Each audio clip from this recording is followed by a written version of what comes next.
अक्सर graphic designers कहते हैं कि क्लाइंट उनके डिजाइन रिजेक्ट कर देते हैं। ये कहते हैं कि डिजाइन बहुत खराब बनाया है। प्रॉब्लम क्या है? प्रॉब्लम है कि आप समझ ही नहीं पाए कि क्लाइंट ने मांगा क्या था। क्लाइंट मांग रहा है हाथी, आप बना के दे रहे हो चूहा। वो मांग रहा है चूहा, आप दे रहे हो हाथी। यानी कि आप समझ ही नहीं पा रहे कि क्लाइंट को किस लेवल की ग्राफिक डिजाइनिंग चाहिए। Yes, level.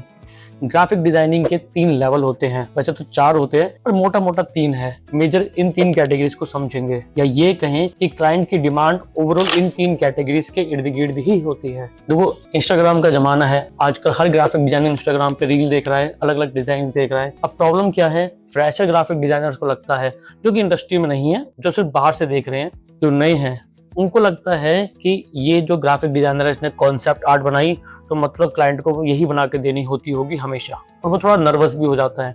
या फिर आप किसी खास को फॉलो करते हैं और वो खास जो ग्राफिक डिजाइनर वो खास तरीके की डिजाइन बनाता है, तो आपको लगता है यार ऐसे ही बनते होंगे। तो हमें समझने की जरूरत है कि एक्चुअल किस तरीके की डिजाइन क्लाइंट मांगता है। मैंने ग्राफिक डिजाइन इंडस्ट्री के अंदर 10 साल बिता दिए और अब मैं टीचिंग में हूँ। इन 10 सालों में मैंने एड एजेंसीज में, ब्रांड्स में, शूट्स, वीडियो प्रोडक्शन, हर तरीके का ही काम किया है। तो इस इंडस्ट्री को ऑब्जर्व करते हुए मैंने मोटा मोटा 3 कैटेगरी बनाई है। इन 3 कैटेगरी के अंदर ही क्लाइंट आपसे डिमांड करता है। तो इस वीडियो से आप ये भी जानेंगे कि आप किस लेवल के ग्राफिक डिजाइनर हैं। तो आज की वीडियो आपको एक अच्छा सा गिफ्ट प्राइज दिलवा सकती है, तो वीडियो को पूरा देखना। एंड में लास्ट में कॉन्टेस्ट होने वाला है, तो पूरा देखिएगा और कॉन्टेस्ट में पार्टिसिपेट कीजिएगा। तो एक एग्जाम्पल लेके चलते हैं। ये बिस्लेरी का एक क्लाइंट है। अब इसके लिए आपको डिजाइन बनाने हैं। 3 लेवल के ही डिजाइनर है और 3 लेवल की ही डिमांड होती है क्लाइंट की। जरा समझेंगे कैसे। पहली कैटेगरी है प्रोडक्ट ओरिएंटेड डिजाइन, जिसमें प्रोडक्ट ही बेस्ड है, यानी कि पूरे डिजाइन में आपको प्रोडक्ट को ही हाईलाइट करके दिखाना है।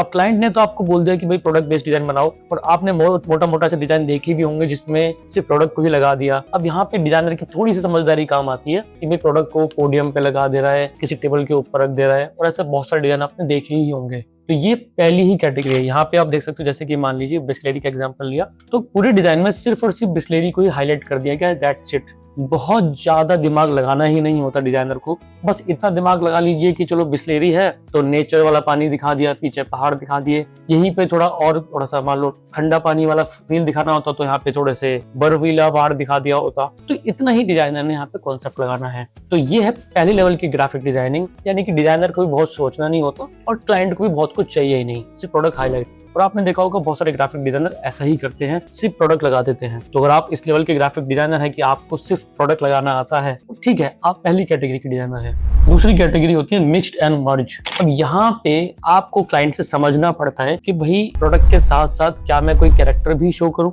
इससे प्रोडक्ट शो करना था, वो तो हमने पहली कैटेगरी कर दिया। यहाँ पे आप प्रोडक्ट के साथ साथ कोई कैरेक्टर भी लगाते हो। ग्राफिक डिजाइनर होने के नाते आपको थोड़ी समझदारी दिखानी है कि वो कैरेक्टर और प्रोडक्ट कैसे कंबाइन करने वाले हैं आप। जैसे कि हमारे इस डिजाइन में देखते हैं कि हमने कॉन्सेप्ट लिया, मैराथन चल रही है, रेस हो रही है, और वहाँ पे एक बच्चा वाटर बॉटल पी रहा है। अब यहाँ पे आप अपने प्रोडक्ट को किसी भी मॉडल के साथ में कनेक्ट कर सकते हो। बहुत कॉन्सेप्ट नहीं, बेसिक सा भी नहीं करना, बीच का हिस्सा रखना है। आप देख सकते हो यहाँ पे हमने एक लाइन लिखी है, फिनिश योर हाइड्रोथॉन, यानी कि मैराथन की जगह आपकी हाइड्रेशन जो है बॉडी की वो पहले फिनिश कीजिए। एज यू कैन सी कि रेस हो रही है, लेकिन ये लड़का रेस नहीं कर रहा है, ये पहले रुक के अपने हाइड्रेशन को फुलफिल कर रहा है। तो थोड़ी सी लाइन कनेक्ट कर दी। यहाँ पे सेकंड लेवल के ग्राफिक डिजाइनर्स आते हैं, जिनको बहुत बेसिक भी नहीं करना, बहुत कॉन्सेप्ट भी नहीं करना, बीच की कैटेगरी कि हाँ, उनको इतना आता है कि भाई अगर कॉफी की एड है, लेट्स सपोज मैं चाय पी रहा हूँ, चाय की एड है, तो एक आदमी चाय पीते हुए वर्किंग के टाइम पे दिखा दिया, दैट्स इट। और यही वो कैटेगरी है जो सबसे ज्यादा इंडस्ट्री में चलती है। आप अपने आसपास जितनी भी ऐड देखते हैं, किसी का भी सोशल मीडिया देखते हैं, आपको यही कैटेगरी सबसे ज्यादा दिखाई देगी, जिसमें मॉडल प्लस प्रोडक्ट और छोटा मोटा सा logic. When I am saying logic, it means that कि अगर मैं चाय पी रहा हूँ तो मेरे को बिल्कुल ही आपने कहीं पे ऐसी जगह बैठा दिया जहाँ चाय का लेना देना ही नहीं है। यानी कि मैं हॉट कॉफी पी रहा हूँ या हॉट टी पी रहा हूँ और आपने मुझे बर्फीले पहाड़ पे बैठा दिया, तो कुछ ना कुछ कनेक्शन होना चाहिए, थोड़ा बहुत लॉजिक।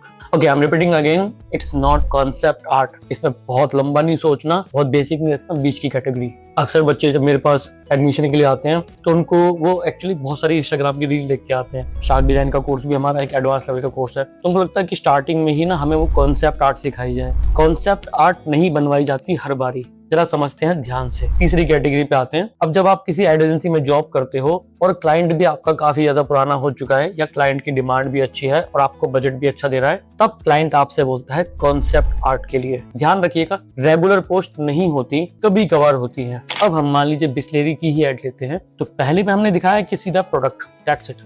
दूसरे में कैरेक्टर के साथ में। अब तीसरे में हम दिखा रहे हैं ये जो नदी आ रही है, झरना आ रहा है, ये जो नेचर है वो हमारी ही बॉटल का पानी आ रहा है, यानी कि हमारी ही बॉटल नेचर क्रिएट कर रहा है, हमारा पानी नेचर क्रिएट कर रहा है। यूजुअली क्या दिखेगा आपको कि भाई पीछे झरना आ रहा है, बॉटल लगा दिया आके। अब क्या है, हम कॉन्सेप्ट क्रिएट कर रहे हैं कि ये जो झरने का पानी है ना, ये भी हमारी कंपनी बना रही है। तो यहाँ पे हमने एक लॉजिक, एक बहुत बड़ा कॉन्सेप्ट दे दिया। इस तरीके की एडवर्टाइजमेंट, मैं रिपीट कर रहा हूँ, रेगुलर नहीं बनानी होती, कभी कभार जाती है, लेकिन ये थर्ड लेवल की कैटेगरी है। और अगर आप इस लेवल पे आ चुके हैं तो कांग्रेचुलेशन, ये फाइनल कैटेगरी है। हाँ, आपको समझना पड़ेगा कि क्लाइंट की डिमांड क्या है। क्या क्लाइंट आपसे कॉन्सेप्ट आर्ट मांग रहा है, या पहली वाली कैटेगरी या सेकंड वाली कैटेगरी। इस वाली कैटेगरी को आप तभी बनाते हो जब आपके पास अच्छा खासा टाइम हो और उस डिजाइन की अच्छी खासी वैल्यू मिले। यहाँ पे मेरी टीम ने एक और कॉन्सेप्ट आर्ट बनाया है, तो मैं आपको दिखाता हूँ। लाइक दिस, ये मोनालिसा एड। तो यहाँ पे दिख रहा है कि सबकी प्यास बुझाई, यानी कि फोटो फ्रेम में जो पेंटिंग है वो भी उसकी प्यास बुझा रही है हमारी bottle. This is called concept art. इस वीडियो बनाने का मोटिव सिर्फ इतना था, जो फ्रेशर्स होते हैं, जो ग्राफिक डिजाइनर सिर्फ इंस्टाग्राम पे रील देख देख के सोचते हैं कि ऐसे ही डिजाइन बनाने होते हैं, ऐसा नहीं होता। अब आप खुद अपने आप को जज कर लीजिए कि आप कौन सी कैटेगरी के डिजाइनर हैं।